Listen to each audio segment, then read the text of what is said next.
How's it going, guys? It's Najam back again with another review, and it's finally time to do my review on the Xperia Z Ultra, which is sitting right in my pocket over here and right over here.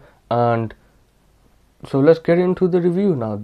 First off, we're gonna talk about the size of this. Now, I took this to work and I showed one of my friends or my co-workers it, and they said, wow, this is so big, how can you even fit this in your pocket, how can you live with this? And I don't find it big at all. In fact, I find it the perfect size device for pretty much anything. And you can do it, you can use it as a phone, but then it's obviously gonna feel way too big. It barely fits in my pocket, but it fits in my pocket. Now I've got it right in my pocket and it's not gonna slip out or anything. Now let's talk about it as a phone first, so just to get some stupid bits out of the way. Now when you think of it as a phone, it's obviously too big, okay? The thing is, you can get a really small Android device or any device to do your phone business on, like this. Look how small this is. It fits in my pocket every single time. I have no problem with it. Now let's talk about it as a tablet, because people say it's just a small tablet. Now I took this as a tablet with phone features in it. So if you're gonna use WhatsApp or anything, you can do that. So you don't have to have a second device to send the confirmation messages and everything. And that's where this thing shines. Now my coworker did say it's way too big, but for a £200 you can't go wrong with anything. This thing is a monster, or not only in specs wise, also look wise and pretty much everything else, and also screen wise, I should say. So they did say it was big, but he was now deciding on buying it because he wants to show off that he's got a really big device and that. So I was like, no, don't buy it because of the screen. Now let's talk about the good bit of the screen. This is a screen made by Bravia TV, and Sony calls this the triluminous display.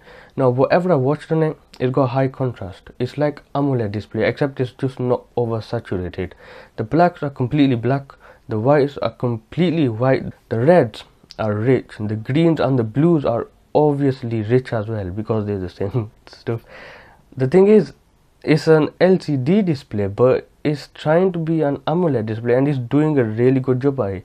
In fact, I like looking at it more than an AMOLED display. The thing is, this screen is so beautiful to look at, and no matter what you're doing on it, it's going to be enjoyable, especially with the size of it, 6.44 inches, and it's also a 1080p display, so it's obviously the sharpest, or one of the sharpest displays out there. Now it comes out at 384, I think it was 384 ppi, and that's pretty sharp. Now normal 5-inch 1080p displays have 441 ppi. This is just a tiny bit lower, but the thing is, I can't tell a difference between any pixels. The only thing I noticed is that it's so clear, and it's so enjoyable to watch movies on it. It's so enjoyable to play games on it. And now let's talk about the bad side of the display. Now I've made a video previously, I don't know how long ago, maybe a couple of weeks now I think, and it was explaining about the Xperia Z Ultra screen issues. Now most of the Xperia Z Ultras you get are gonna have a defective display, and if you want to get rid of the stupid problems, you're gonna have to replace the LCD module inside, or you're best off just getting another phone. Now if you want to do an LCD displacement, you're gonna lose the waterproofness, and I wouldn't bother with that because I don't want to lose the waterproofness. You wash it, okay. Now the thing is, I found it really easier to get rid of the problem now, because as you can see, it's not here anymore. Now if you want to watch the other video that I did make on the Xperia Z Ultra screen issues, you'll completely see all the issues that this thing has, but this thing right now has no issues. Now I found another solution, which is probably the best solution now to fixing this stupid screen issue, and it's basically just, when you keep it in your pocket, I can guarantee you're never gonna see this problem as often. Now when I first started using this phone, like for the first time, when I first took it to work my first time, I was gobsmacked about the battery life. It has so many well, if you're not going to use the built-in features to save the battery life, then it's going to be typical battery life, normal on phone. But it has this one feature when you can just make it so it turns off everything, but what I basically do is just check the time, so I take it out, put the screen in, and put it back in my pocket, and it sort of goes into a mode if it recognizes you keep doing that, you know, for 2-3 times, and that's some kind of a battery saving mode that goes in. And when it does, I guarantee you, the battery does not go down by even a 1% throughout the whole day. And that's sort of gobsmacking, because I haven't seen any phone that does that. Yes, the Passport has a massive battery life, you know, 3 days and without any charging and stuff.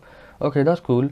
Now this Q10 I've got, it keeps, you know, getting lower on battery each time you can check the time or whatever. But the thing is, even though it gets through a day, it's sort of not nice to see going down in percentage. The Xperia Z Ultra sort of keeps that nonsense going away from you and then coming back for entertainment. Now if you take those modes off, the battery saving mode, I think it's gonna be like a normal battery, maybe go down 1%, like, I don't know, every 2-3 hours or something, if you're just gonna check the time, obviously. Now the charging time is not really bad, it's around 2 hours or something, and if you're gonna game on this, it's gonna last you around just approximately 5 hours, maybe over than that. If you're gonna use this as a normal phone, then, and not any Android apps or anything, you can actually switch this into some kind of old phone kind of style by disabling all these other features, and it's gonna last you weeks. And I don't know why anybody else has even thought of this. I mean, yes, of course, you're losing on the Android thing, then you're gonna have to reboot it to get the whole Android OS back. But if you're just gonna check the time, make some calls, do some text messaging, maybe a tiny bit of web browsing, then that mode is a must have, because it's basically just gonna save you a whole lot of trouble through the battery life, and it's gonna last weeks. Now when it comes to Xperia phones, you can't go wrong with the design. This thing is no exception. Now around the edges, it does have a really nice metal bezel. It does feel like plastic, but I think it's aluminium, because I've sort of felt this on one of my RC helicopters, and it's really light and it feels like plastic, but it's really strong. And even though the phone is big, I did sort of try to bend it to see if it actually makes a difference or if it breaks the screen phone, you know, I mean the screen of the phone. And I didn't go too far with it. I didn't put my whole pressure in because it did bend. And the back cover, the back plate on it is sort of not the best. I mean, in terms of looks, this thing looks astonishing, you know. I mean, it's really minimal. You got no buttons on the front, physical ones. At the back, it's all plain, nice and premium looking with the glass back. Obviously, it's gonna attract some fingerprints, but then again, it looks nice and you can wash it, so that's cool. Now in terms of design, every Xperia I think has had this design for a very long time, until I think now they've gone with a different design. But either way, this design is really nice and it looks quite sleek. Also, it's really slim. If it was going to be a fat phone like a BlackBerry Q10 or something, then it would not feel good at all in your hands. Since it's just 6.5mm slim, it feels really good in the hand. Now the bezels on the top and the bottom of the screen are actually really just there for a good reason. Just imagine if it was a bezel-less phone, you're obviously not gonna have any space to rest your hands when you're watching a video or anything. So if you didn't have those bezels, where are you gonna rest your hands? It's gonna really get uncomfortable, and the edges, they are a tiny bit sharp, but they don't bother me because they're rounded. Now the Triluminous display comes with an engine called X-Reality. I think it's called the X-Reality engine, and that basically enhances your video and video watching experience.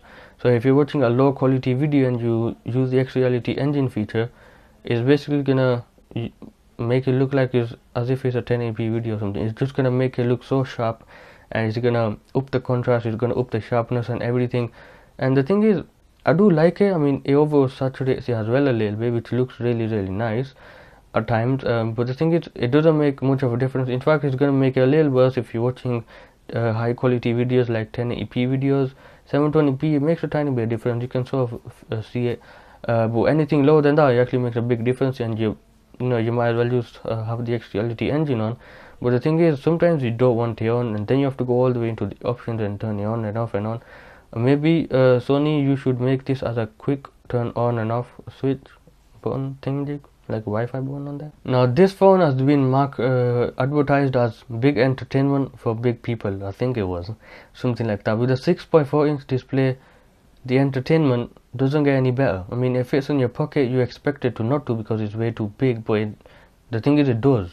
And then when you take it out, when you're playing videos on it or when you're playing games on it, it just feels like you're watching on a really big screen, and everybody starts looking at you like, what the heck is that? Wow, so big. And I mean, yeah, you know, it's big, but the thing is, it's good for entertainment, and you want it in your pocket. You want the portability of it. Watching videos on it is just really cool. It's better than any other phone out there because their screen is just a little smaller. Now I've been sort of splashing this out here and there, but let's go over the specs now, and we're just gonna get that out of the way. Now, this thing comes with a 6.44-inch 1080p tri-luminous display. At the back it's got 8 megapixel camera, which is just garbage. At the front it's got a 2 megapixel camera, I think it is. That's also garbage, so don't really bother with that. I mean, it doesn't even have a flash in the back. It comes with a 350 milliamp hour battery. I also think that, I don't know, which is good enough to get you through a day and stuff, so that's fine. And it comes with the Snapdragon 800, I think it's 800, I don't think it's 801. It comes with the Snapdragon 800 quad core 2.2 gigahertz processor with Mali, God knows what, which GPU is, which crap, I can tell you that, because it's nothing compared to Nvidia or whatnot. So I mean, it's just a GPU. For Android, it's going to get you through anything, so don't really go too nuts on this. In terms of RAM, it's got 3 gigs of RAM, and it's only got 16 gigs of storage. Now that's the only thing about it. It does come with the micro SD card slot to 64 gigabytes. In fact, it goes more than that, I think. But the thing is, in terms of specs, this thing is really good. Still, it's still dated. People are comparing this to the Galaxy S6 and saying this is faster and better and stuff. So there might be some optimization going on around here. And it comes with Android 5.1.1. That's why I've updated it right now, and this, I think, it's the latest update.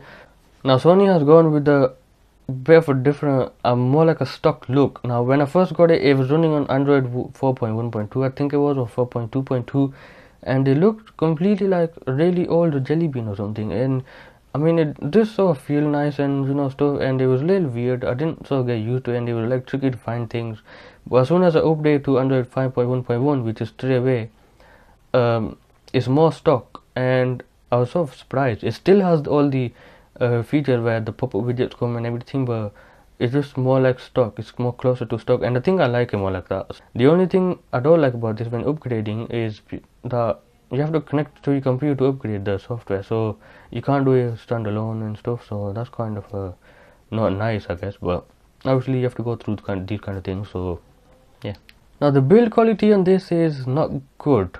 It is a premium device, and when you hold it, it does feel premium. But I find myself, you know, when I see the back plate, it's sort of, it's not like completely stuck on, I think I would say. And here's a hardware issue, the screen problem, so that's also going along with the build quality, because it has to do something with that, you know. By the way, I don't think I've said this, but the power button and the volume button, volume rocker, is placed perfectly on the side. So when you hold it like a normal phone, you expect the buttons to be there, and they're there. So that's cool. Just get that out of the way. It just creaks sometimes, and if you press one side of the phone down, the other side sort of pushes up a little bit, and you can sort of, if you can get your nail in it, you can just pull the whole thing off. So it's sort of scary, I think. But I still threw in water. I wasn't gonna just stand here. Okay, I'm just gonna pop up a video here. I'm gonna put this on full blast. As you can see, no screen problems. No screen problems. Look, the screen isn't the best, by the way. It's just reflective. I just realized that right now. Let's go on one of my videos. Now you might notice the screen issue coming back because it's come out my pocket now, and I'm actually gonna just go on one of my videos. I think it's this one, and I'm gonna put this on full blast, and you can decide for yourself if you like the audio or if you don't. But just keep in mind, there is a membrane in the speaker, which is just a mono speaker down here, and so you don't expect it to be as good of a video, I mean audio quality, because there's a membrane. They're trying to make it waterproof, so sort of respect that. But here it is. It's a speaker quality test. It's on full volume. Hi guys, it's Najam back again with another review, and today I'm going to be reviewing the Ajas AK33 mechanical keyboard. Okay, so without further ado, let's get into it. Now, when I first got it out of the box, as you've probably seen in my video, it just blew my mind with the looks and the size of it. Now, it's really a tiny keyboard, and this is the first time I'm doing a video like this where I'm sitting in front, and I will be showing some pans and some close-ups and everything, which is what normally we're supposed to be doing when it comes to reviewing.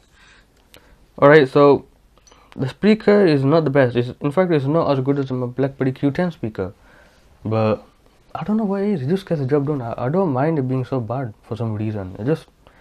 Well, honestly, I would say the speaker is really crap, and also the camera is really crap. Them are the only two things that are really crap. The rest is pretty nice. Now they say this phone is waterproof, so just for proof of being waterproof, here's a picture of me washing it. I mean, video. Okay, so other than that, now let's get to the summary. Now this phone is big, so people who want to think of this phone as a phone, just don't get a small phone. If you want entertainment, but also you don't want to carry another phone around, then this thing is for you. It's got nice specs, it's got a massive display, and you can get all the gaming and everything out there. So freaking sick. Most pockets is gonna fit in, so you don't worry about that. And all in all, I would say it's actually a really good device. The only thing I don't like about it is the screen issues. I don't use the camera, I don't use the speaker, because you know you can use the headphones, and also the headphone port is just freaking waterproof for some next level reason. I don't know how. But all in all, I just really like the phone. I mean, for entertainment and all that kind of stuff, it's got really cool gadgets inside it, and you know, gimmicks and all that. But the thing is, a 6.4-inch screen is not a gimmick. It's actually good for entertainment. I actually watch my YouTube videos on it now. I don't know what to say. The thing is, it does have its own problem. That's why I'm not gonna recommend this thing. But you know, if you're gonna if you wanna get it for gaming, get something else. If you're gonna get it for watching videos, get a tablet. If you're gonna get it for something, just don't get it. It's just the screen problem is really irritating. But if you're willing to replace the LCD module, then you're completely fine. Definitely get this. Now, if you didn't have those screen problems, I'm fasting. This thing would have been the best phone I've ever tried. Entertainment and everything, you're just freaking sick on it. You can't get any better than this. So pretty much everybody has reported this issue and stuff. And the thing is, it's been a really long time. I've been explaining the whole thing over and over and over again. I think it's about time you guys understand. If you don't, then ask me in the comment section below. I may be able to explain a bit better, because I'm not good at explaining on video or anywhere else. So thank you guys for watching. Hope you guys enjoyed the review. I know it was long because I just mumbled off all the time, and I'm really sorry for that. The reason is I'm fasting and I have to make some compromises. And so yeah, I mean, I'm just going easy on myself over here. So hope you guys enjoyed this review. If you have any comments or anything about the phone, if I've missed out anything, just let me know in the comment section below. Thank you for watching, and I will see you again in a different video, or maybe never. But time, let's go.